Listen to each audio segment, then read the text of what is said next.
बिस्मिल्लाहिर्रहमानिर्रहीम। अस्सलाम वालेकुम to all. This is me Hafiza Asiya Parveen और ये लेक्चर नंबर 9 है हमारी series basic information about computer का।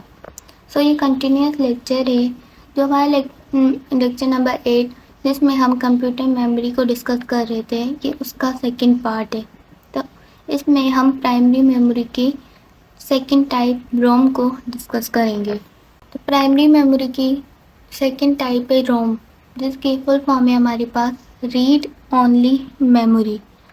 और ये जो है हमारे पास नॉन वोलेटाइल मेमोरी होती है, यानी इसमें जो डेटा या जो इन्फॉर्मेशन जो है हमारे पास परमानेंटली स्टोर हो रही होती है, यानी अगर कंप्यूटर पावर ऑफ हो जाए या शट डाउन हो जाए स्टिल हमारे पास वो इन्फॉर्मेशन सेव होगी हमारे कंप्यूटर के अंदर। ठीक है, इसके अंदर इसके अलावा बूट स्टेप इंफॉर्मेशन भी जो है वो मौजूद होती है। बूट स्टेप इंफॉर्मेशन से मुराद वो इंफॉर्मेशन जो कि किसी कंप्यूटर को स्टार्ट करने के लिए रिक्वायर्ड होती है। ठीक है, अब हमारे पास जैसे रैम की टाइप्स थी, इसी तरीके से हमारे पास रोम की भी कुछ टाइप्स हैं। M ROM, P ROM, E P ROM, E P ROM. ठीक है, अब इन सब को जो है हम 1 बाय 1 डिस्कस करेंगे। तो हमारे पास जो फर्स्ट वन है एम रोम। ठीक है, और एम रोम का फुल फॉर्म है हमारे पास मास्क रीड ओनली मेमोरी। रोम में हमारे पास मास्क रीड ओनली मेमोरी, ये जो है ऑल टाइप ऑफ रोम है।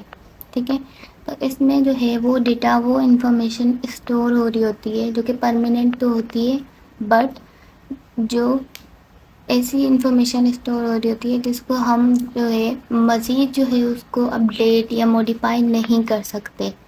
फॉर एग्ज़ाम्पल, जब हम कोई कंप्यूटर बनाते हैं उसके अंदर अगर किसी कंपनी ने कोई कंप्यूटर बनाया, जैसे डेल की कंपनी ने कोई कंप्यूटर बनाया, उसके अंदर उन्होंने जो सिस्टम जो है इंस्टॉल किया हुआ होगा वो सिस्टम जो है हम वो एप्पल कंपनी के कंप्यूटर में इंस्टॉल नहीं कर सकते। तो इसी को ही हम एम रोम कह रहे होते हैं, यानी ऐसी मेमोरी, ऐसा डेटा जो हमने कंप्यूटर के अंदर जो है एंटर किया हो जिसको हम मतलब परमानेंट स्टोर तो कर सकते हैं बट मज़ीद उसको मॉडिफाई या अपडेट नहीं कर सकते। हम जो हमारे पास रोम की सेकंड टाइप है वो है पी रोम, यानी इसका फुल फॉर्म क्या है हमारे पास प्रोग्रामेबल रीड ओनली मेमोरी। ठीक है, ये भी डेटा जो है वो परमानेंट स्टोर करती है और ये भी नॉन वोलेटाइल होती है। अब जो हमारे पास फर्स्ट टाइप थी उसमें हम अपडेट या मॉडिफाई नहीं कर पा रहे थे डेटा को, और पी रोम में क्या डिफरेंस है कि हम इसमें डेटा को जो है वो एक बार मॉडिफाई कर सकते हैं, और वंस हमने अगर उस डेटा को मॉडिफाई या अपडेट कर दिया देन हम उसको री अगेन या उसको लो पे नहीं लेके जा सकते हम अगेन दोबारा लो लेवल पे। ठीक है, अब जैसे कि हमारे एग्जांपल है सेल फोन और वीडियो गेम्स। ठीक है, यानी एक मोबाइल है उसमें कोई फीचर था, अब हमने उसको अपडेट कर दिया, अब हमने उस फीचर को अपडेट करने के बाद अगेन हम उसको दोबारा वो लो लेवल या प्रीवियस फीचर पे जो है हम उसको नहीं लेके जा सकते। अब हम न्यू फीचर ही मतलब न्यू फीचर से आगे बढ़ सकते हैं बट पीछे नहीं जा सकते। ठीक है, पी रोम के अंदर। अब जो नेक्स्ट टाइप है हमारे पास वो है ई पी रोम। इसका फुल फॉर्म है हमारे पास erasable programmable read only memory. Again इसका भी डेटा परमानेंट होता है और ये भी नॉन वोलेटाइल होती है। ठीक है, और इसमें क्या डिफरेंस आ रहा है, जो प्रीवियस दो टाइप्स थी इसमें भी डेटा मॉडिफाई हो सकता है और इसमें ऐसा नहीं है कि एक ही बार होगा और वो अगेन नहीं हो सकता या। ठीक है, इसमें जो है आप डेटा को जो है आप मॉडिफाई भी कर सकते हो और जो मॉडिफाई डेटा है उसको इरेज भी कर सकते हो, बट इरेज कैसे करोगे, with the help of ultraviolet rays के मदद से। ई पी रोम है मेमोरी, उसको डिज़ाइन किया गया है ऐसे प्रोग्राम्स के लिए जो कि रिपीटेड हो रहे हो, बार बार रिपीट होते हो। ठीक है, और उनको हम जो है वो अपडेट भी कर सकते हो उनके लेटर वर्जन ऑफ प्रोग्राम के अकॉर्डिंग। ठीक है, अब एग्जाम्पल्स क्या हैं कि ई पी रोम जो है हमारे पास erasable programmable read only memory, ये यूज़ हो रही थी हमारे पास माइक्रो कंट्रोलर उसके अंदर, जो कि हमारे पास हेल्पफुल होते हैं किसी प्रोग्राम को स्टोर कराने के लिए। ठीक है, उनके अंदर जो है ई पी रोम जो है वो हमारे पास यूज़ हो रही होती है।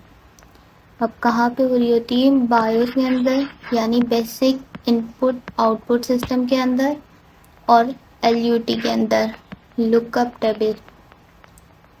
ठीक है, इन चीज़ों में जो है वो EPROM हमारे पास यूज़ हो रही होती है। अब जो हमारे पास लास्ट टाइप है रोम की, वो है EEPROM, यानी electrically erasable programmable read only memory. ठीक है, अगेन ये भी परमानेंट होगी और नॉन वोलेटाइल होगी, मॉडिफाई भी हम इसको कर सकते हैं। और इरेजेबल यानी जो हमारे पास प्रीवियस टाइप थी, हम उसको मैनी टाइम्स मतलब प्रोग्राम की नीड के अकॉर्डिंग जो है हम उसको कर सकते थे।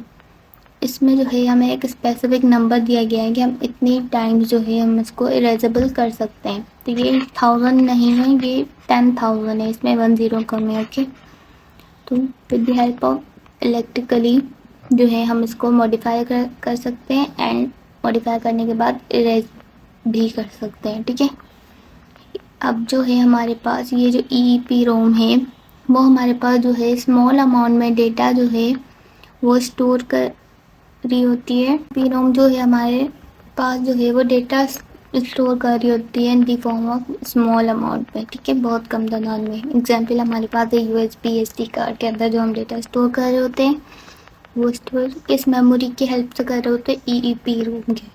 ठीक है, अब जो नेक्स्ट टाइप है हमारे पास प्राइमरी मेमोरी की, वो है रजिस्टर। ठीक है, रजिस्टर जो है वो भी एक स्मॉल हाई स्पीड मेमोरी होती है जो कि लोकेटेड होती है इनसाइड द CPU। ठीक है, इसको हम यूज़ क्यों करते हैं रजिस्टर को? क्योंकि ये क्विकली एक्सेप्ट करती है, स्टोर करती है एंड ट्रांसफ़र करती है डेटा को। ये इसकी 3 क्वालिटीज़ है हमारे पास। ठीक है, अब साइज़ जो होता है रजिस्टर का, वो हम in the form of bytes में जो है हम स्टोर कर रहे होते हैं। ठीक है, और जो है अब जितना बड़ा साइज़ होगा रजिस्टर का, उतने ही वो कैपेबल करेगा CPU को वो अच्छा वर्क करे। अब जो लास्ट टाइप है हमारे पास प्राइमरी मेमोरी की, वो है कैश मेमोरी। ठीक है, अब कैश मेमोरी भी अगेन स्मॉल साइज़ होती है और ये वोलेटाइल टाइप ऑफ मेमोरी है, यानी इसमें जो है वो डेटा परमानेंटली जो हम कहें ना वो स्टोर नहीं हो रहा होता। ठीक है, और ये हमें प्रोवाइड करती है हाई स्पीड डेटा, मतलब CPU को मतलब ये भी मतलब इतना कैपेबल बनाती है कि वो हाई स्पीड डेटा जो है वो प्रोवाइड कर सके with the help of cache memory. ठीक है, और स्टोर करती है डेटा को जो कि हम कंप्यूटर प्रोग्राम में यूज़ कर रहे होते हैं मोस्टली, मतलब ज़्यादातर जो भी प्रोग्राम हम यूज़ कर रहे होते हैं कंप्यूटर के अंदर, उसको स्टोर करवाने का काम कैश मेमोरी का होता है। ठीक है, अब कैश मेमोरी भी जो है 3 लेवल्स में जो है वो डिवाइड की गई है। Level 1 cache memory, level 2 cache memory और लेवल 3 कैश मेमोरी, जिसे हम L1 L2 और L3 से भी रिप्रेजेंट कर रहे होते हैं। ठीक है, तो that's all. Thank you for watching my video.